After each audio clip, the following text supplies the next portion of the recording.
training your eyes to earn you profits. And what I mean by that is I want you to take a look at charting patterns.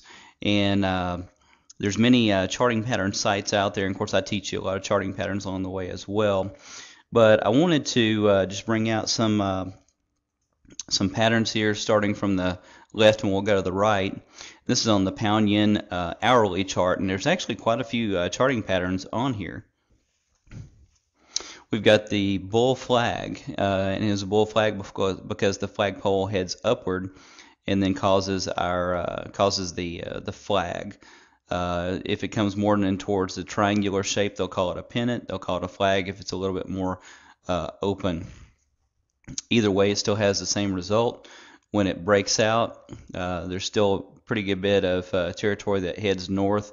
You can pretty much take a rough estimate of the length of this flagpole, take it from where it breaks out, and you'll get basically there. And that's where this spiked up to this double top. It came fairly close. And then this comes down, comes back up again, and we've got two spikes that are rejected up here. This forms a double top. Now, some people think double tops have to be to the pip, like whatever the exact pip level is over here, exchange rate level, it's got to be that exact same exchange rate level here. It doesn't. It can be a handful of pips above or below, and still count as a double top. And so double tops, see if I can get this going.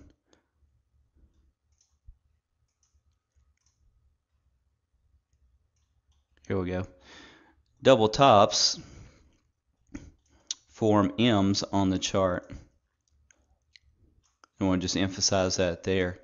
And they are reversal, and as soon as the base of the M is broken, the middle part of the M, that's typically when you know your double top has completed, and you'll have a ton more downside to come. It's far smarter to try to wait till after this completes, because there's a ton move left, than to try to catch something that looks like a top that may very well not be. Because I'm going to tell you, most things that look like double tops and double bottoms are not. They're simply continuations of the trend that will eventually break out and still head higher.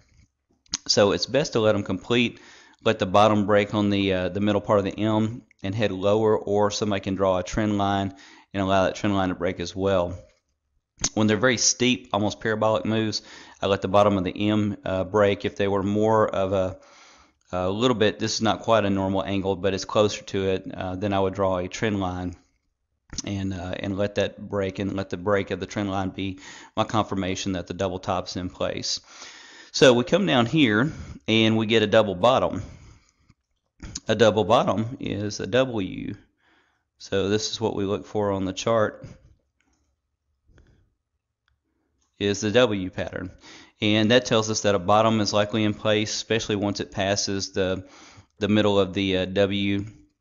It's a place where you can have an entry order above your point there, so that it can enter you into the market and take off whether you're in front of your computer or not. Incidentally, we've got another bull flag right here. Just kind of draw over this pattern right there, and so you can take that length and come up to here, and it gets you this double top. And then of course we draw out our M there.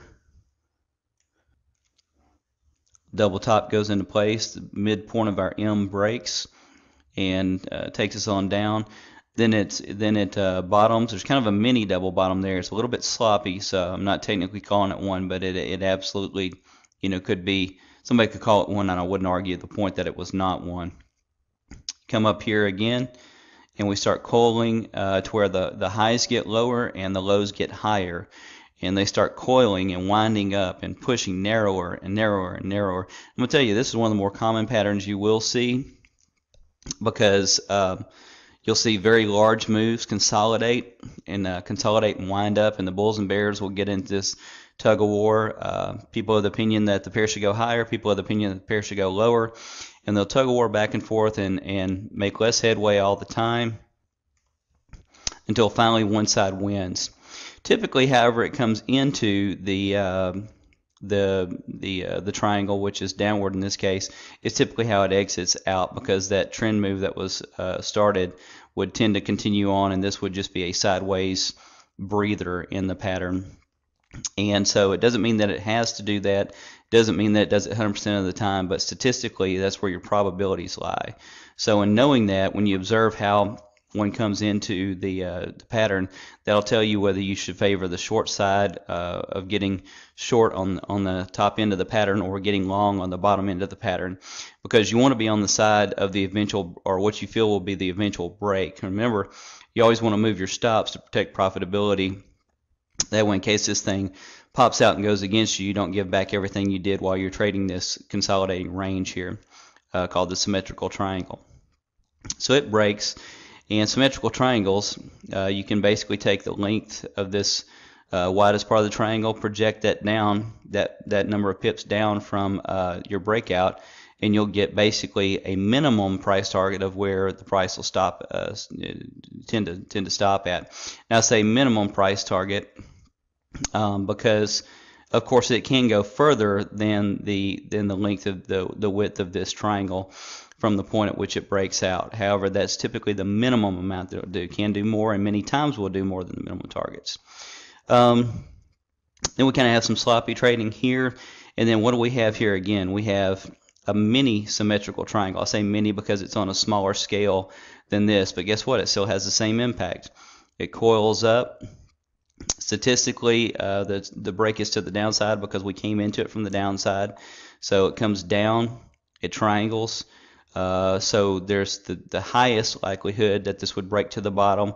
So if we're wanting to get short, we would either want to short the breakout, or we would want to short up here at the top of the range of the triangle, up the top of it, so that we've got some slack to work with if it does break against this. If you're shorting at the top of the triangle and it breaks back and heads out this way, you haven't lost all that much as if you had bought at the bottom of the triangle. So remember, it's always important to see which way this thing will break.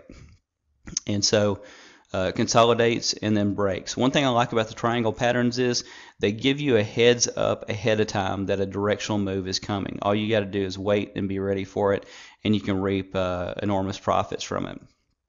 So some of them be wider, bigger patterns that will take a number of hours. Even, you know, this happened over a number of days, even from about the 13th until about the 21st. So this ranged and, you know, consolidated up, and people could have range traded this all during that time and then wait for the breakout. This one on the mini scale, we're just talking a number of hours here because each candle is an hour in length. So you're talking really, you know, within the day's activity. That triangle forms within the day, and then it broke. So, you know, the point is that the charts speak to us. All we have to do is train our eyes to see the patterns. I'm a real big believer in charting patterns. Particularly, I love the triangles. I love the bull flags. You know, those are some of my favorites. And there's different forms of triangles out there, and they all have the same end result. There's ascending triangles, there's descending triangles, there's symmetrical triangles. You want to play the range, and recognize how they came into the triangle, because that's the way they're going to exit, no matter what the pattern is, whether it's symmetrical, ascending, or descending. It's just a matter of how it forms will be just a little bit different, but the same outcome is there. So that's one thing that we focus on in the Currency Cross Trader service. It's one thing that helps me to have a high number of wins, to reap a good number of profits for our subscribers, and it's one of the big things that I look for. I'm a big believer in. And so I look at the big picture, the daily charts, I'll get the fundamentals, all that kind of stuff. But also when it comes down to it, I'm very keyed into and seeing if there's any chart patterns that I can play off of as well. Hey, thanks so much for watching. Bye-bye.